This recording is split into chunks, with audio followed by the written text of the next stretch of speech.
السلام علیکم ورحمۃ اللہ وبرکاتہ۔ الحمدللہ والصلاة والسلام علی رسول اللہ، اما بعد۔ تمام ناظرین کا گلدستہ سیرت میں تہہ دل سے استقبال ہے۔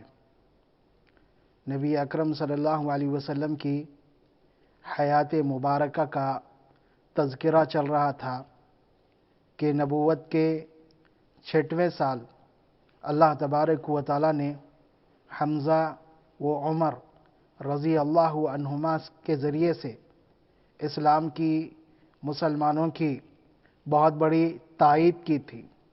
مشرکین ان دونوں کے اسلام قبول کرنے سے بغلاہٹ کا شکار ہو گئے اور طرح طرح کی منصوبہ بندی کرنے لگے۔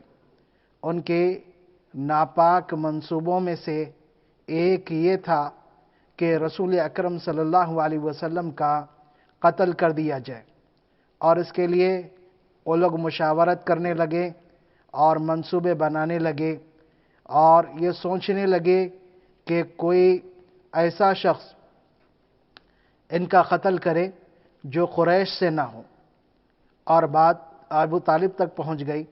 جب ابو طالب کو معلوم ہوا تو ابو طالب جو آپ کے چچا تھے بہت فکر مند ہوئے اور اندیشے میں مبتلا ہو گئے کہ کہیں دھوکے سے آپ کو قتل نہ کر دیا جائے۔ اسی لیے ابو طالب نے بنو ہاشم اور بنو مطلب کو اکٹھا کیا اور انہیں سمجھایا کہ مشرکین نبی اکرم صلی اللہ علیہ وسلم کا قتل کرنا چاہتے ہیں، اس لیے ہم محمد کی حفاظت کریں گے اور محمد کی حفاظت کرنے کے لیے ہم سب متحد ہو جائیں گے۔ اس پر بنو ہاشم اور بنو مطلب تیار ہو گئے کہ ہم ہر حال میں محمد صلی اللہ علیہ وسلم کی حفاظت کریں گے۔ اس میں مشرکین بھی شامل تھے، وہ لوگ بھی شامل تھے بنو ہاشم اور بنو مطلب کے جو اسلام قبول نہیں کیے تھے، اور وہ لوگ بھی تھے جو مسلمان ہو گئے تھے۔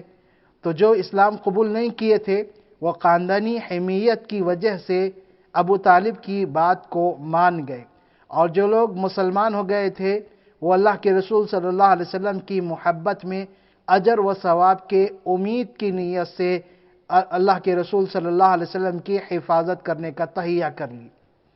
ابو طالب نے بنو ہاشم اور بنو مطلب کو لے کر شعب ابی طالب، جو ابو طالب کی گھاٹی تھی جو کعبۃ اللہ سے 1 کلومیٹر کے فاصلے پر تھی، وہاں پر منتقل ہو گئے اور وہاں پر رہنے لگے تاکہ نبی اکرم صلی اللہ علیہ وسلم کو کسی قسم کا خطرہ نہ ہو۔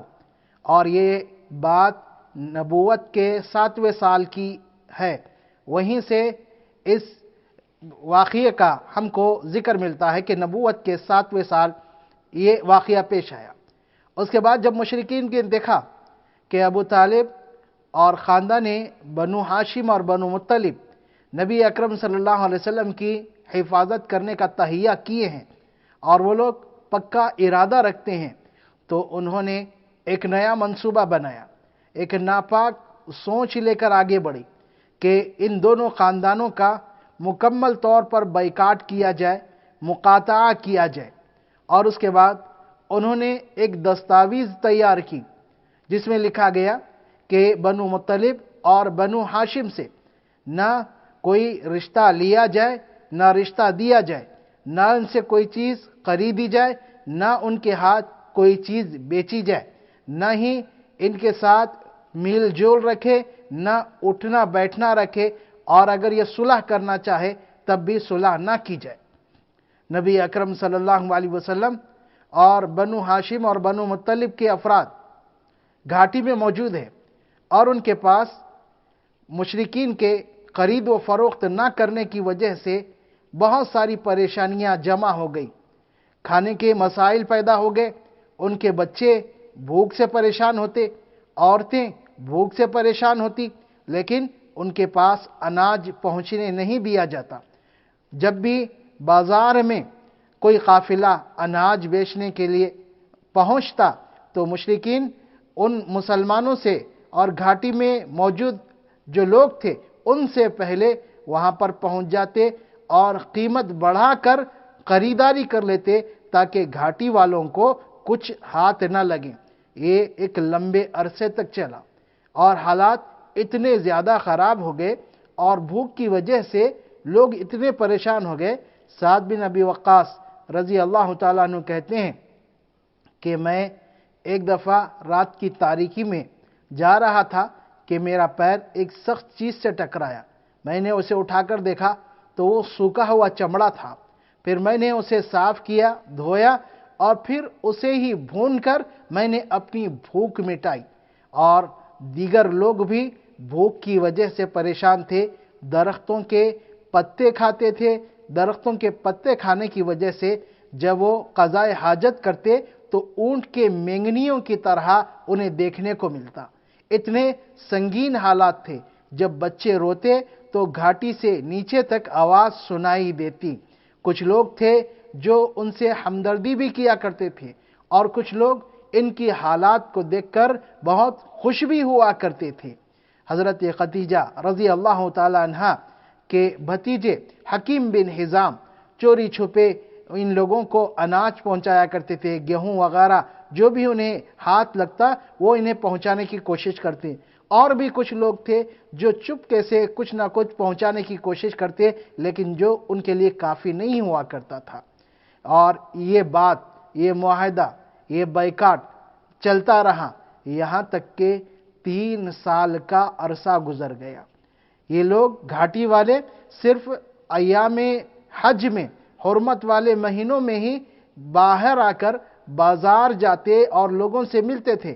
دوسرے اوقات میں یہ لوگ باہر نہیں نکلا کرتے تھے۔ جب 3 سال کا عرصہ مکمل ہو گیا تو حالات اور سنگین ہو گئے۔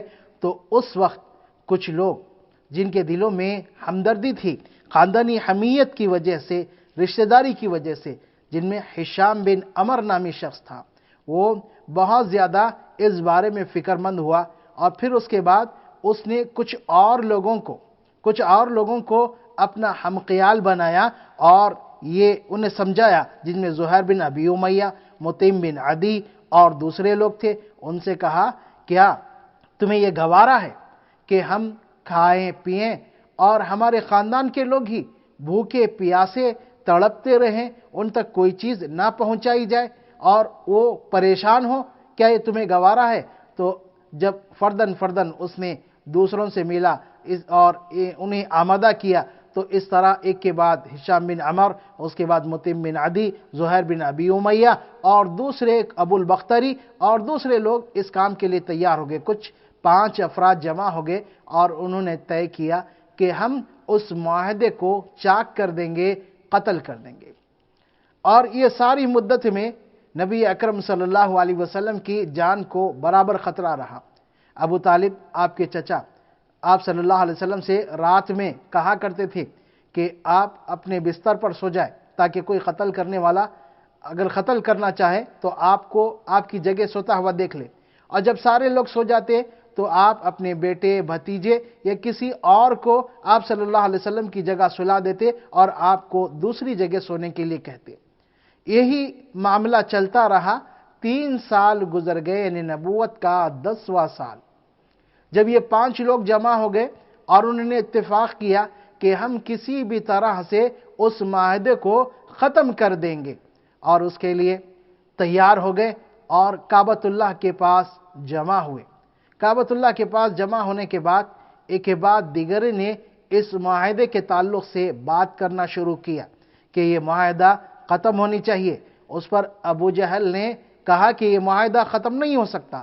اس پر 5 نے ایک کے بعد دیگر کہا کہ اس معاہدے سے ہم راضی نہیں ہیں۔ جب یہ لکھا جا رہا تھا، یہ باتیں طے کی جا رہی تھی، اس وقت بھی ہم کو گوارا نہیں تھا۔ ان کی بحث ہونے لگی اور بات گرم ہو گئی۔ اسی اثنا میں ابو طالب وہاں پر پہنچتے ہیں اور کہتے ہیں کہ میرے بھتیجے محمد نے مجھے بتایا ہے کہ اس معاہدے کو دیمک نے کھا لیا ہے اور پھر صرف اللہ کا نام باقی ہے۔ اللہ کے نام کے علاوہ سارے معاہدے کو دیمک نے کھا لیا ہے، اور مجھے یقین ہے کہ محمد جھوٹ نہیں کہتے، ان کی بات بالکل سچی ہے۔ اور جب یہ بات سامنے آئی تو لوگوں نے کہا کہ اس معاہدے کو ہم محفوظ رکھے ہیں، دیمک نہیں کھا سکتی۔ اس پر ابو طالب نے کہا کہ اسے کھول کر دیکھ لو، اگر بات محمد کی سچی ہے تو ہمارا یہ محاصرہ ختم ہونا چاہیے، اگر محمد کی بات سچی نہیں ہے تو ہم محمد کو آپ کے حوالے کر دیں گے، چاہے تم اسے قتل کرو، چاہے تم اس کے ساتھ کچھ بھی کر لو۔ اس پر لوگ راضی ہو گئے اور اس کے بعد اس معاہدے کو نکالا گیا، اور جب کھول کر دیکھا گیا تو بات ویسے ہی تھی، یعنی صرف اللہ کا نام باقی تھا اور سارے معاہدے کو دیمک چاک کر گئی تھی۔ پھر یہ پانچوں لوگ، ہشام بن عمر، مطعم بن عدی اور دوسرے تینوں ہتھیاروں سے لیس ہو کر گھاٹی والوں کے پاس گئے، بنو عبد المطلب اور بنو ہاشم کے پاس گئے اور ان سے کہا کہ اب تمہیں گھبرانے کی ضرورت نہیں، تم اپنے اپنے گھروں میں جا کر رہ سکتے ہو۔ اس کے بعد مسلمان اور دیگر جو لوگ گھاٹی میں موجود تھے اپنے اپنے گھر کو منتقل ہو گئے۔ یہ تاریخ کا ایک بہت ہی ظالمانہ معاہدہ تھا، اور اس کی وجہ سے رسول اللہ صلی اللہ علیہ وسلم، مسلمان اور آپ کے خاندان والے بہت زیادہ تکلیف اٹھائے، بہت زیادہ پریشانیوں میں مبتلا رہے، کیونکہ اس کی بنیاد ظلم و ستم پر رکھی گئی تھی۔ آخرکار اللہ تبارک و تعالیٰ نے رسول اللہ صلی اللہ علیہ وسلم کو اور مسلمانوں کو ثابت قدمی عطا کی، وہ لوگ ڈٹے رہے یہاں تک کہ اللہ تبارک و تعالیٰ کی مدد آئی اور وہ معاہدہ بالکل ختم ہو گیا۔ اس کے بعد مسلمانوں نے چین کی سانس لی۔ یہ تاریخ کا ایک معاہدہ تھا۔ اللہ تبارک و تعالیٰ ہمیں بھی ثابت قدم رکھیں۔